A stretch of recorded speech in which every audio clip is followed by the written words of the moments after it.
Hello and welcome back to my Vampire Survivors series, where normally I'm trying to unlock all of the things, but today we're doing something a little bit different, like last time. So last time, I guess if you didn't watch it, a little spoilers, I did pretty much a level 1 run, which also managed to be a 1-weapon run at the same time, so it's pretty chill. I played a few runs in there, check it out. This time, I'm going to do a take on a build that I saw a long time ago, or a challenge I saw a long time ago, which was the no move challenge.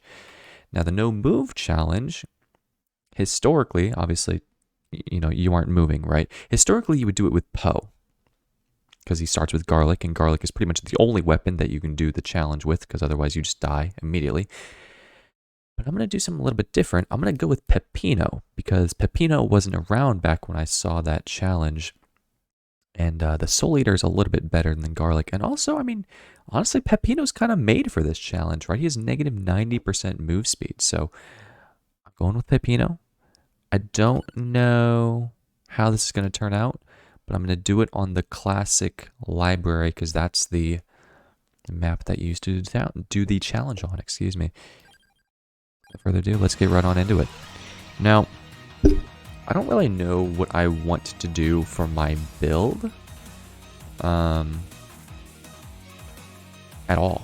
Like, I think in theory, it makes sense to go with like a full defensive build. But I don't really know how to go about doing that. Like, Lancet Laurel maybe? With like Blood Astronomia. Yeah, that seems good. In fact, we can just take Blood Astronomia right now. And what's actually really nice about Pepino is that Pepino has a much higher magnet stat than most other characters to start off with. So I think it makes sense to go Garlic, right? Because that would be all the Blood Astronomia weapons. So we can get Garlic, Soul Eater, Gorgeous Moon, the Song of Mana, and then Laurel Lancet? Why not? Oh my god, and we got Laurel immediately. We're so chillin'. So, what items do I want? So I need Crown, and I need... Well, honestly, that's it, because I don't know if I want to get the Skull. I could get the Skull to upgrade the Song of Mana, but I don't know if that's what I want. Maybe it would be okay. So maybe Crown and Skull. And then I definitely want Tome. I think I want Candelabrador. I want Attract Orb for sure. Is Spellbinder good? I mean, Spellbinder's good with Laurel and Lancet, right? And Song of Mana. So I guess I should get Spellbinder. Let's just upgrade the Garlic. Strat. Alright. So, one of the big issues early on is that if enemies die outside of our magnet range, we cannot get the experience. So, an Attract Orb would do pretty well for us here. Let me just put it that way. Oh, you know what I also just realized? We're not really going to be able to evolve our weapons. So maybe Pentagram won't even be that good. So maybe we shouldn't go for the Pentagram. Because we'd need the chest to spawn on top of us, which would be pretty sus.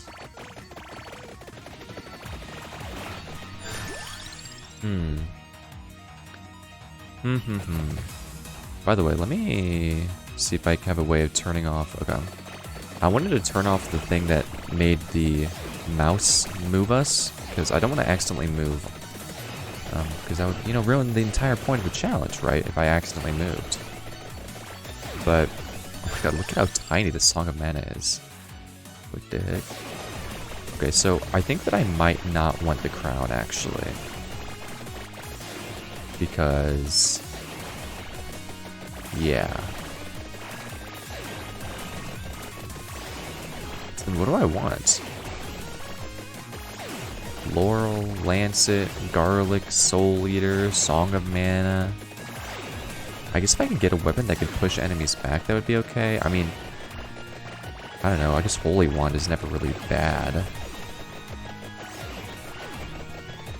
Oh my god, we're not getting any experience. Because we're killing all of the enemies. Or wait. Oh no, it's because experience gems aren't spawning anymore. Okay, hold on.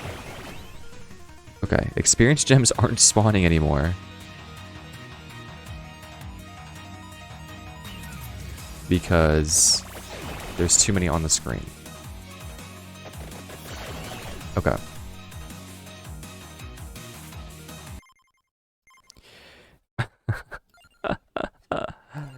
That's not good.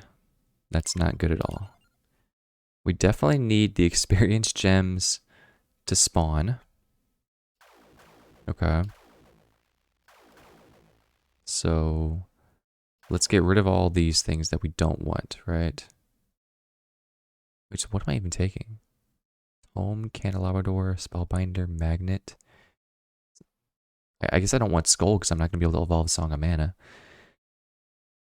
I could just take Armor and Attract Orb. Seems good to me. Maybe, you know what? Maybe Torrent's Box would actually be good.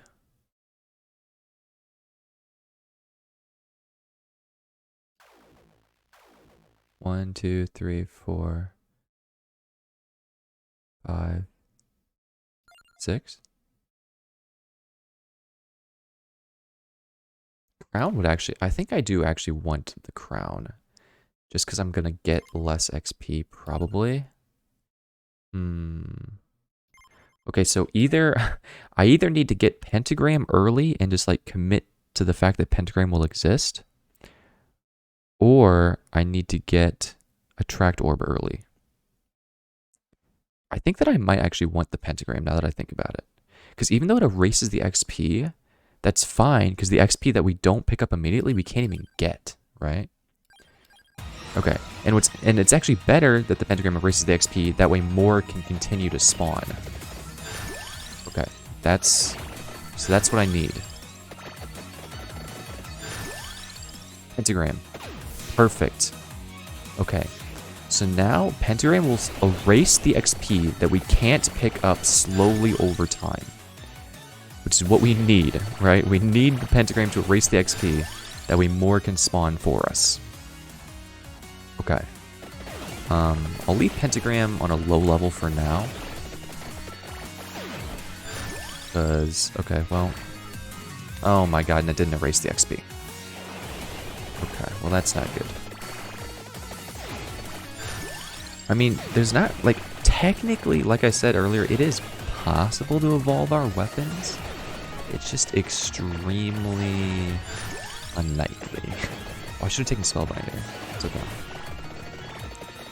So, I don't know if we'll be able to get the Gorgeous Moon upgrade, but if we can, I mean, that would be just fantastic. But yeah, now we're looking for Attract Orb. Attract Orb and Crown will be huge for us, because Attract Orb will obviously increase our range that we can pick up gems from. And I think gems have stopped spawning, so now we need the Pentagram to go off. Please.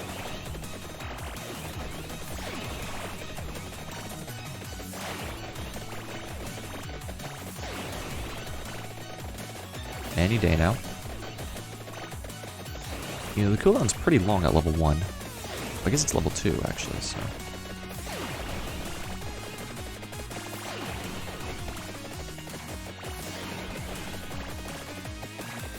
Alrighty. There we go. Perfect. Now we can get experience again. You know, ideally. And we'll need the Attract Orb and Crown pretty soon, honestly, because... I almost want to just reroll. But I won't. I'll take the Laurel. I think the sooner that we can get all of our weapons, the better, because we banished pretty much all of the items from the pool, right? So... as soon as our items are maxed out, then we'll see all of the As soon as our weapon slots are maxed out, we'll see all of the items that we need. Oh my god, that's unlucky.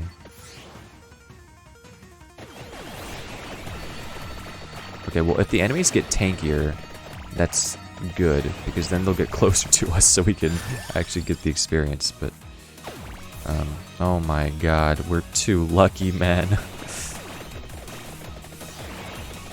Okay, so there's no more XP being dropped, so we need the pentagram to erase all of the gems yet again. Listen, I'm not gonna lie, this challenge seems pretty difficult. I thought it would be difficult before, but now that I'm actually doing it and realizing that we just don't get experience, I've found out it's even more difficult than I thought it was. But you know, I think I can work through it. I mean, it's not really up to me, it's kind of like up to the game, right? I'm literally just standing here, so...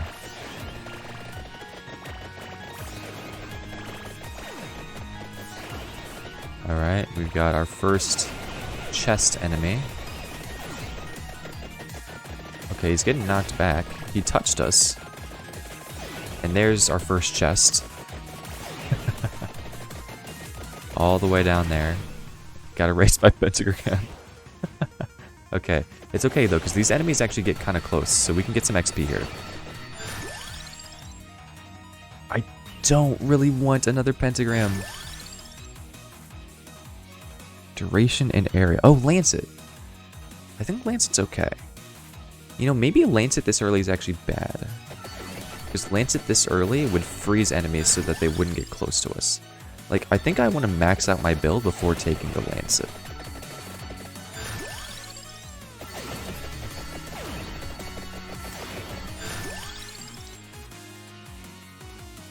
Let's just banish this.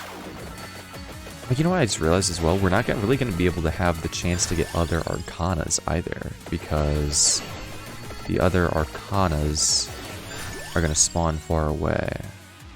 That's slightly tragic.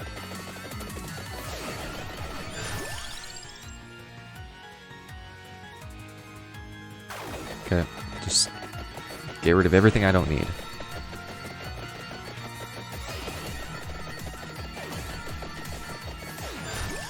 I'm sure it'll be fine.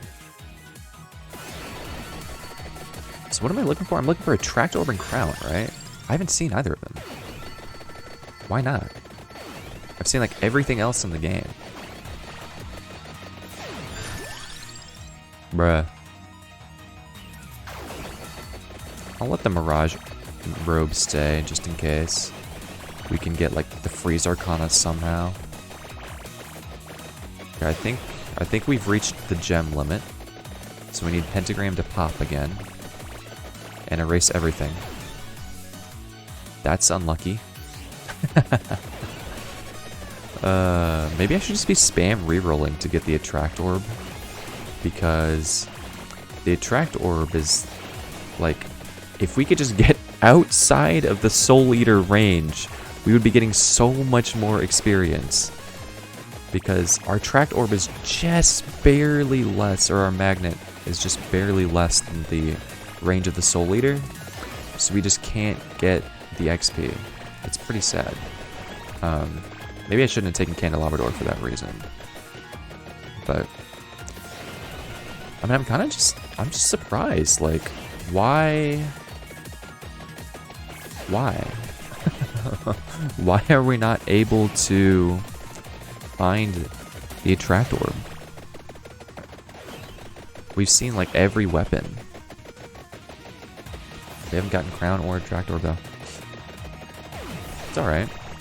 I mean, we're doing okay. Like, considering the fact that we're level 23 at 5 minutes, I think we're doing fine. Also, nice job, Pentagram. Erased everything. Just what we needed. Okay, I'm just gonna start banishing weapons until I get the Attract Orb.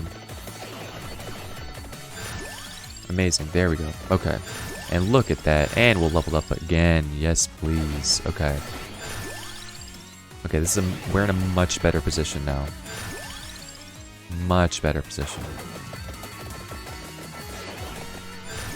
So now we almost shouldn't even have trouble getting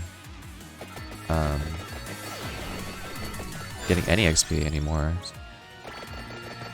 I do need to be a little bit careful about upgrading the candelabrador, because I don't want my range to be more than the attract orb. Or my magnet. I keep saying attract orb. I'm sure you know what I mean by that, though. Uh-oh. We might need to get the lancet soon. What other weapon are we looking for? Oh, the garlic. The normal garlic. Totally forgot about that. Well, I don't know. Spellbinder's doing some work here.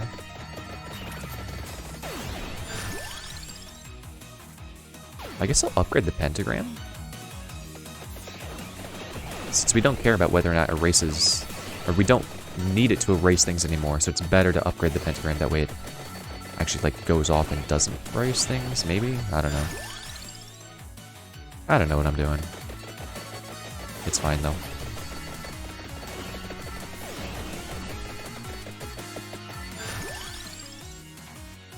Okay. Do I have a limit break turned on? I think so.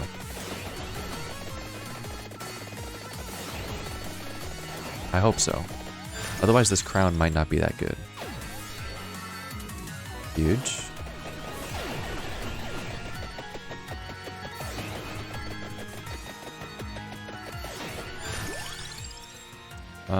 Yeah, let's just upgrade the attract orb more. Why not? I mean, getting more magnet actually does increase our damage due to the blood astronomia, so I don't mind it too much. I would like another garlic, though. Also, getting the lancet at some point would be good. And the other thing is that, you know, eventually getting the lancet will reach a point where it'll freeze all the enemies where we can't actually kill them, so you have to be a little bit careful. So I do think I want the lancet last, but at the same time, the enemies are getting kind of close. It's worrying me slightly. But we also, I mean, we have Laurel at a high level, so maybe I don't need to worry.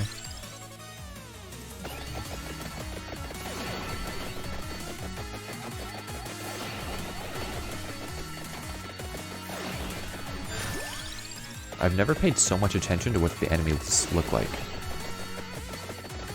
Like, you know, usually I'm just walking around trying to avoid them, but I'm not actually looking at them.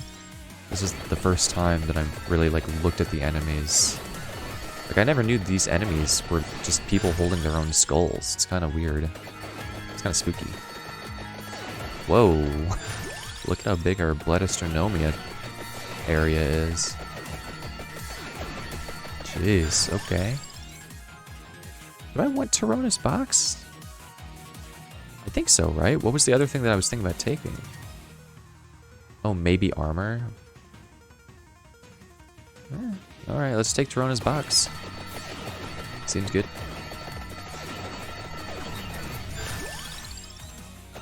Boom, spellbinding.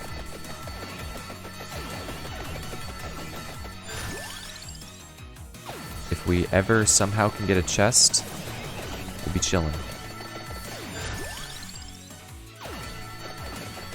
Sweet.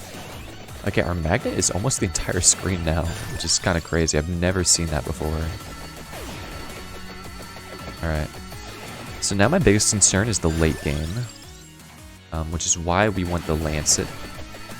Like, Lancet early on is pretty bad. Lancet later on is really good. But I'm pretty sure the boss at minute 25 cannot be affected by the Lancet. So, or like they can't be frozen really at all, aside from maybe an Orologian. So I am worried about minute 25. Everything other than that, I think we'll be fine with. Look at this. We're gonna get an overlaying garlic and soul eater. It'll be glorious. Let's just reroll. I don't really want to banish any of these. Just in case, you know. Maybe some miracle happens. Some movie magic.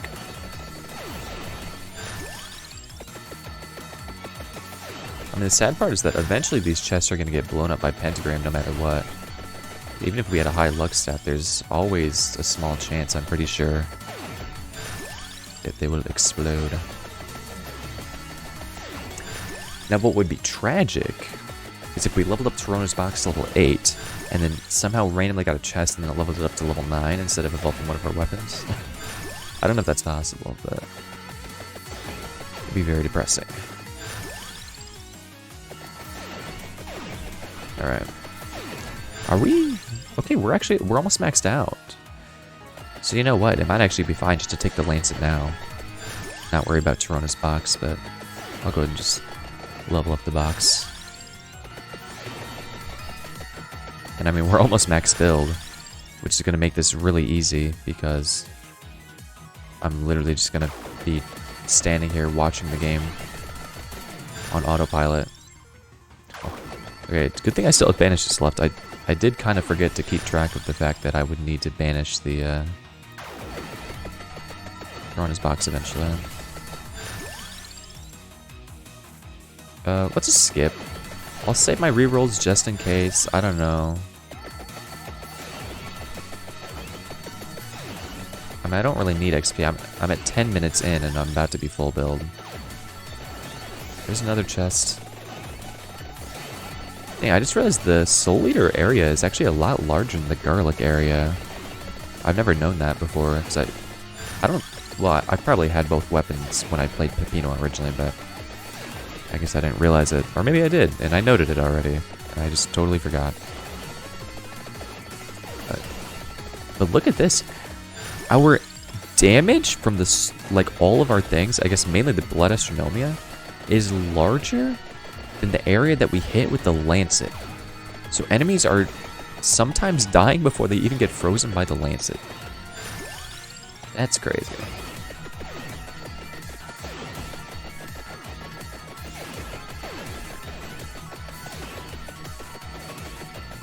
Well, this is going to be a fun run to watch, I'm sure. I don't, like... I'm not really sure what I'm going to be talking about for the next 18 minutes. Since there's not really... Oh my gosh! The Arcana bat might actually make its way to... Oh. Okay. Never mind. Well, the pentagram hasn't erased anything for a while, so that's kind of interesting. But... Alright, we're maxed out. That's our build, and we've got Limit Break going, so just gonna sit back and relax for the next 18.5 minutes, unless we randomly get a chest somehow. Well, how are y'all doing? I don't really know what to talk about. I didn't really think this far ahead. I didn't think I'd get max level this early and have nothing to do. I don't know. Are y'all looking forward to the Vampire Survivors DLC if you're watching this in the present? And if you're watching this in the future, was it good? Or is the new DLC good? Maybe there's another DLC out. I don't know how far in the future this will be. I mean, it could be 20 years in the future where nobody even knows what this game is. Whoa, what the heck?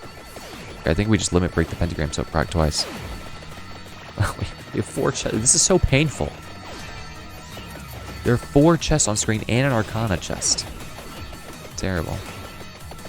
But, yeah. I don't know. Vampire Survivors, huh? It's quite a game. I don't know. I don't really have any interest in playing other games like it. I'm sure there are, games out there that are better. Games tend to, take the formula of the innovator and then innovate it further, right? Like, I think it's so interesting that this game did inspire, like, an entire new genre. And lots of people have taken the idea and, added upon it. Made it arguably better, right? Like, people talk about Soulstone Survivors, Rotato, whatever else, right? And I think Soulstone Survivors is a big one right now that people are talking about as being, like, a better Vampire Survivors or whatever. I don't know. I'm sure the game's great. It seems fun.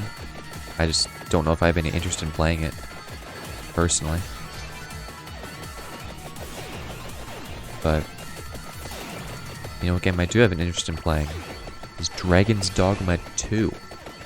So, I don't know how many of you out there know about Dragon's Dogma, but it's kind of like an RPG that had, I think it was made by the main developer on Devil May Cry, because it's by Capcom, and I want to say that the guy who did Dragon's Dogma did Devil May Cry 4 either before or after, and then like Capcom basically went up to him and they were like, hey, do you want to work on Devil May Cry 5 or Dragon's Dogma 2? And he said, Devil May Cry 5. But then, in an interview later, he was like, but, you know, maybe after I'm done with Devil May Cry 5, we'll see. And guess what? On the 10th anniversary of Dragon's Dogma, they announced that they were working on Dragon's Dogma 2. So that's great. So I'm looking forward to that game. Now, to go back and explain what it's actually about. Like I said, it's kind of like an RPG, and I don't know, a lot of people talk about it as like taking inspiration from like Shadow of the Colossus. Really what that just means is that you climb on top of enemies, or you can climb on top of enemies. That's one of the really cool things about it. Like, the combat in that game is just so interesting. By the way, I see that I keep blowing up my microphone, so apologies for that. But yeah, so there's like 9 different classes, and there's like 3 main starter classes. It's like Fighter, Ranger, Magician, or something. And then each of those has their own like expert class. It's like Advanced Fighter, Advanced Ranger, Advanced Magician, whatever. And then there's also the combination of those classes. And so there's like 3 different colors. It's red, yellow, blue. So you like can combine them. And the big thing about the game, aside from being able to climb on top of enemies and all that crap, is the pawn system. So the pawn system is basically just followers. It's a follower system, but you create your own follower. And that's your main pawn. That one is with you at all times. And there's like in-game lore, you know, stuff about it. But what was really cool about it was that they wanted it to be a single-player game with multiplayer elements. Okay? And so what that ended up translating to was... Why does the game look like it's in snow, though? I don't know. It ended up translating into the pawn system, where your pawn can get sent out to be rented by other players, and you can also rent other players' pawns to help you. So I think it was a maximum of 3 pawns, so it could be a party of 4. And I just thought that was super cool, because, like, you know, you could change your pawn's class, appearance, name, equipment, skills, right? And there was a lot of equipment in that game. And that was like a really big part of it, was farming the good equipment and all that. So, the game's great. And another thing about it is that they actually re-released it. So if you know anything about like Persona 5 and Persona 5 Royal, it was kind of similar to that, I suppose, in that they re-released it as Dragon's Dogma Dark Arisen. And it added an entirely new area.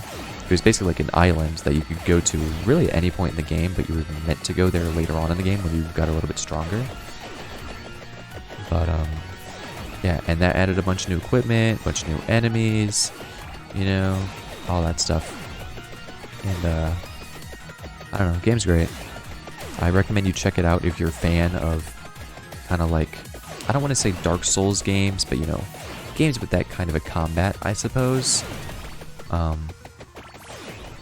It's really cool. I mean, people do kind of compare it to Dark Souls just because, you know, that's just how it is.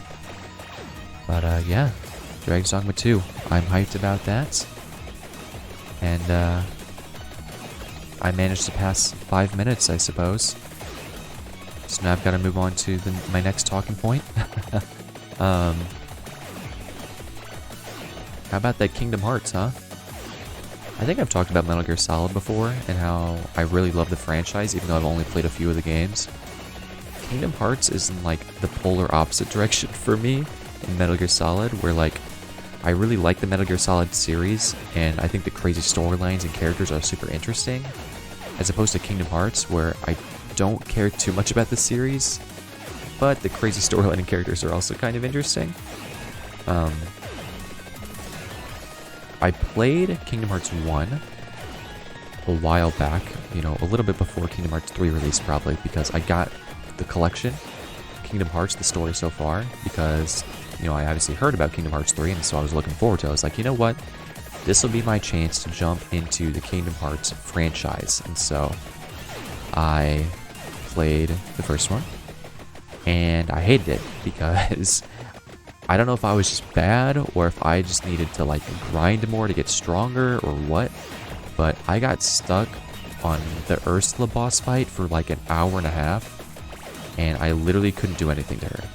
So I just had to sit around and wait for Donald and Goofy to kill her forever, and it was just not fun.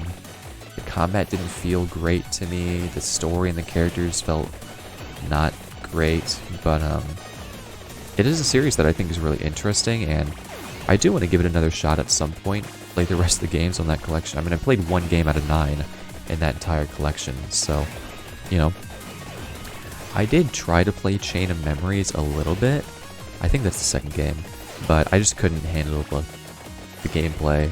I don't know, like, I didn't try too hard to get into it, but it just didn't appeal to me. I mean, you know, if you're familiar, the game was meant to be played on a mobile console, right?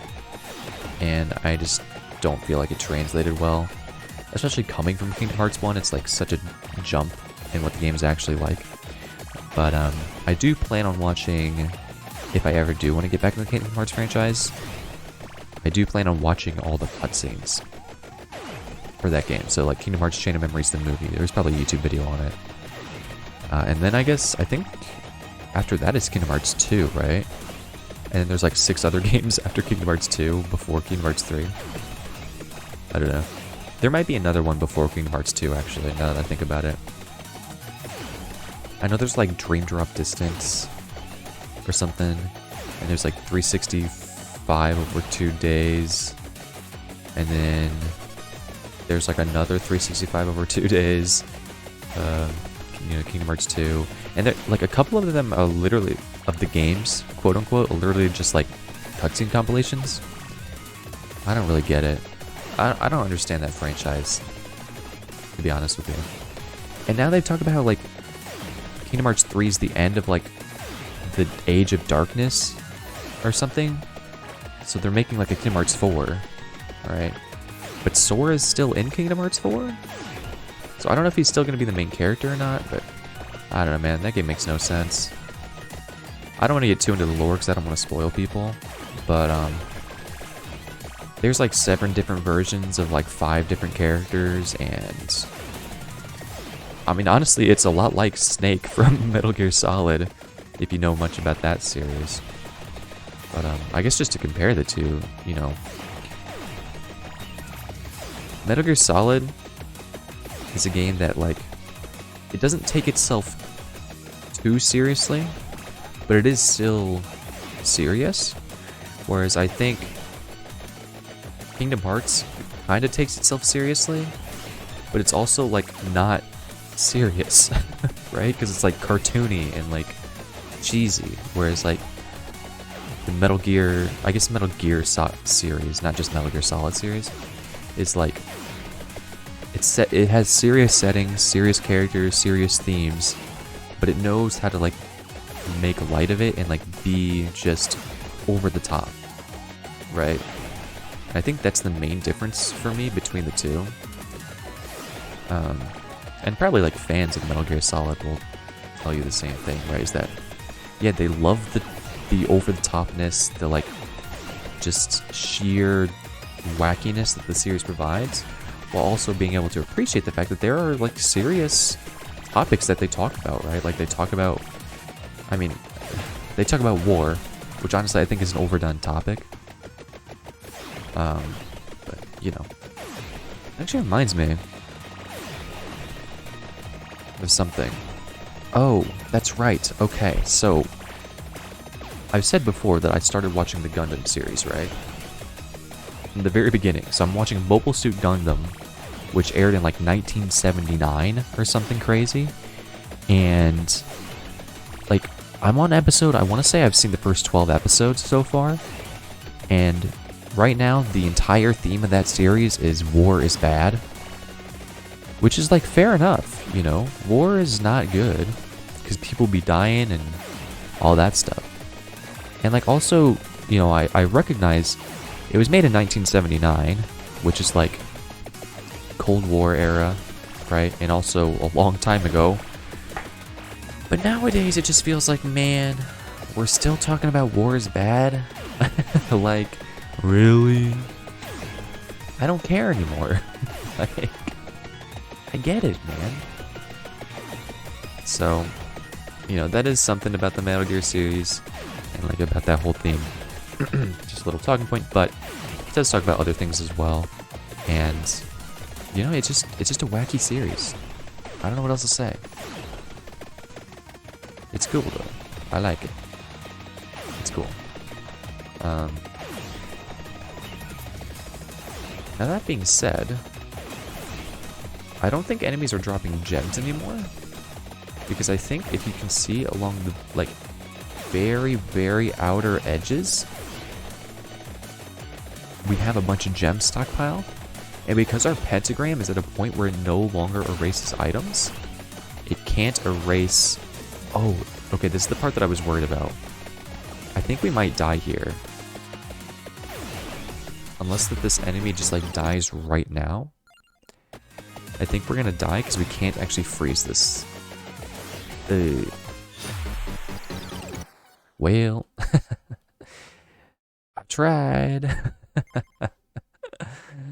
Blood Astronomy did the most damage. I'm not surprised. Alright. Well, that was that. 25 minutes just to die to the boss that you can't freeze. So be it. I'm pretty sure back when people used to do the no moving runs, you used to be able to freeze the boss. So I think that's probably how they lived. Maybe not. I have no idea. Maybe they did something else.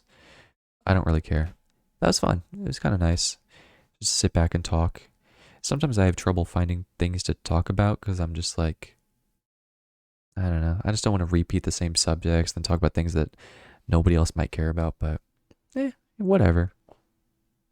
That's the part of the fun of this series, I guess, and also streaming, because I do stream, talking about random things, all that. Anyways, enough of that. Thank you all for watching. Hope you enjoyed. Hope you have a good day, good night, wherever you are in the world. And I hope to see you next time, where hopefully I'll be able to come up with another challenge run that I will actually be able to finish the run and not just die in the middle. Because I've died quite a few times doing these challenge runs. Either way, I hope to see you there. I'm out of here. Peace out.